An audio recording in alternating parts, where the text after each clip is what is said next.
Assalamualaikum warahmatullahi wabarakatuh. Nama saya Putri Bunga. Saya dari kelas 12 AKL 2. Saya ingin mempresentasikan pembelajaran daring dan pengenalan mata pelajaran yang ditempuh. Pembelajaran daring menurut Ali atau dalam Trisna Dewi dan Mulyani 2020, pembelajaran daring adalah penggunaan internet untuk melakukan akses materi belajar, untuk melakukan interaksi dengan materi internet, untuk melakukan akses materi belajar, untuk melakukan interaksi dengan materi instruksi atau guru dan dosen. Pembelajaran yang lain untuk mendapatkan dukungan selama proses pembelajaran yang bertujuan agar memperoleh pengetahuan, menciptakan pemahaman, dan untuk berkembang dari pengalaman belajar. Yang kedua, pembelajaran daring artinya adalah pembelajaran yang dilakukan secara online menggunakan aplikasi pembelajaran maupun jenjang sosial. Pembelajaran daring merupakan pembelajaran yang dilakukan tanpa melakukan tatap muka, tetapi melalui platform yang telah tersedia.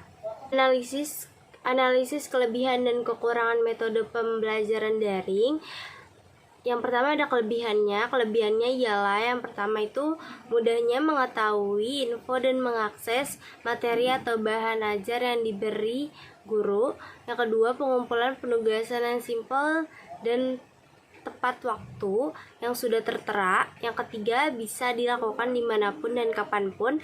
Yang keempat, mengurangi pengeluaran. Yang kelima, lebih praktis karena memakai aplikasi yang mudah digunakan. Keenam, mudah dalam menyampaikan pertanyaan, pendapat, dan lainnya secara pembelajaran, dan lain sebagainya. Nah, selain ada kelebihannya, pasti ada kekurangannya. Kekurangannya pertama itu ada membutuhkan jaringan internet yang stabil.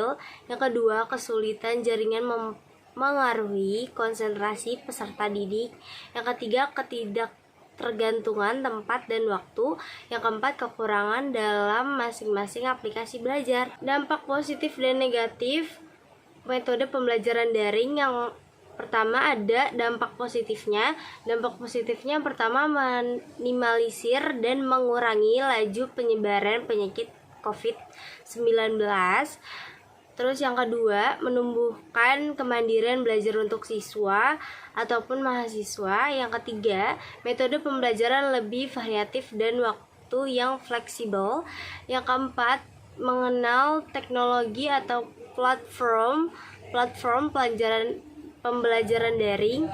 Yang kelima itu penjelasan dosen atau guru bisa direkam sehingga bisa diulang lagi nanti.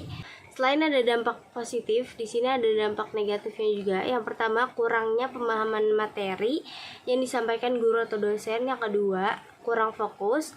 Yang ketiga, pelajar merasa lelah secara fisik.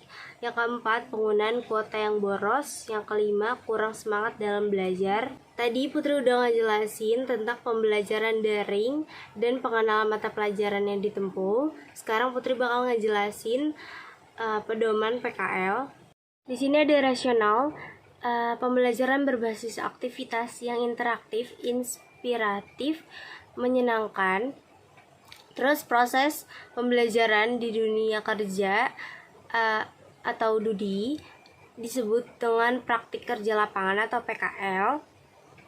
Untuk penerapan, pemantapan, dan peningkatan kompetisi, pelaksanaan PKL melibatkan praktisi ahli yang berpengalaman di bidang melalui pembimbingan praktik.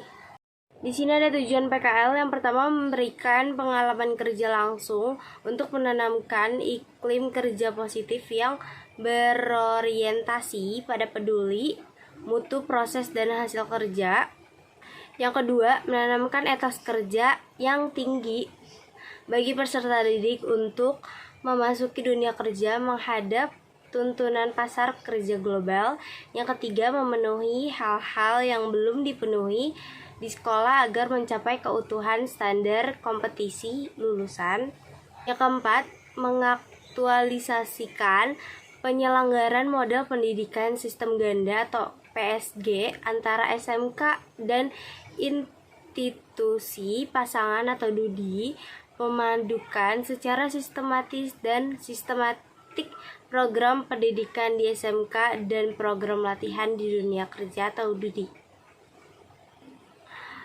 Oke, ada manfaat PKL juga. Manfaat yang pertama, mengaplikasikan dan meningkatkan ilmu yang telah diperoleh di sekolah. Yang kedua, menambah wawasan dunia kerja, iklim kerja positif, dan berorientasi pada peduli mutu proses dan hasil kerja. Yang ketiga, menambah dan meningkatkan kompetisi serta dapat menanamkan etos kerja yang tinggi. Yang keempat, memiliki kemampuan produktif sesuai dengan kompetensi kalian yang dipelajari di tempat PKL. Yang kelima, mengembangkan kemampuan sesuai dengan bimbingan atau arahan pembimbing industri. Sekian presentasi ini dari saya. Mohon maaf bila ada kesalahan kata. Wassalamualaikum warahmatullahi wabarakatuh. Terima kasih.